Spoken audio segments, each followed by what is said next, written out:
দুর্বৃত্ত বাহিনীদের বিরুদ্ধে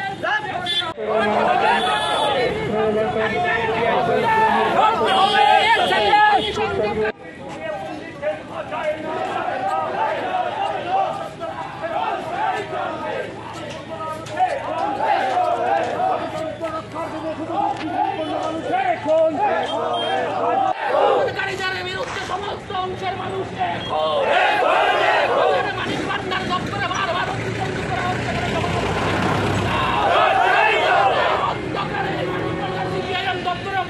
করা হচ্ছে কেন? জবাব চাই, জবাব দাও, জবাব তোমাদের দিতেই হবে।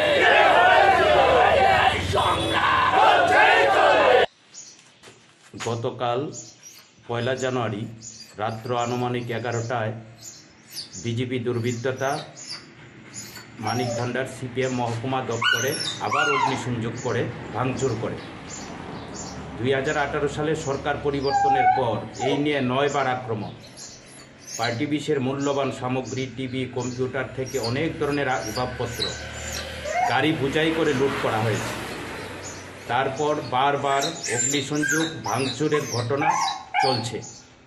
এই অফিসটির অস্তিত্ব বলতে কিছু নেই, একটি স্ট্রাকচার শুধু দাঁড় করানো আছে। এটা যে কোনো সময় বিপজ্জনক ঘটনা ঘটতে পারে। এই পার্টি বিশ তো মানুষের টাকায় তৈরি হয়েছে, জনগণের টাকায়। জনগণের সমস্যা নিয়ে কথা হতো, শ্রমজীবী মানুষের সমস্যা নিয়ে কথা হতো, এখানে আন্দোলন কর্মসূচি গ্রহণ করা হতো। আজকে গণতন্ত্র একেবারে রক্তাক্ত, বিরোধী দল করা যাবে না, সিপিএম পার্টি বিশ খোলা যাবে না। এই পার্টি বিশটি এখন কোনোভাবেই বসার উপযোগী নয়। আমরা বিভিন্ন দিবস সকালবেলা উদযাপন করি, এই শুধুমাত্র।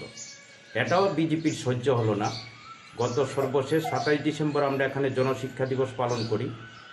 এই কর্মসূচির পর এখন এই ঘটনা, অগ্নিসংযোগ হয়েছে। গতকাল জানার পরে আমরা ফায়ার সার্ভিস এবং থানাকে জানাই। ফায়ার সার্ভিস এসে আগুন নিয়ন্ত্রণে আনার চেষ্টা করে। মানুষের মধ্যে আতঙ্ক ছড়িয়ে পড়েছে। আমরা জনগণের কাছে আহ্বান জানাবো, এই অফিস জনগণের অফিস, জনগণের সমস্যা নিয়ে এখানে আলোচনা হতো, সিদ্ধান্ত হতো, কর্মসূচি গ্রহণ করা হতো। জনগণের টাকায় অফিস নির্মাণ হয়েছে। সমস্ত অংশের জনগণ এর প্রতিবাদে সোচ্চার হবেন, এগিয়ে আসবেন। গণতন্ত্র পুনরুদ্ধারের জন্য যে সংগ্রাম আমাদের জারি আছে তাকে শক্তিশালী করবেন।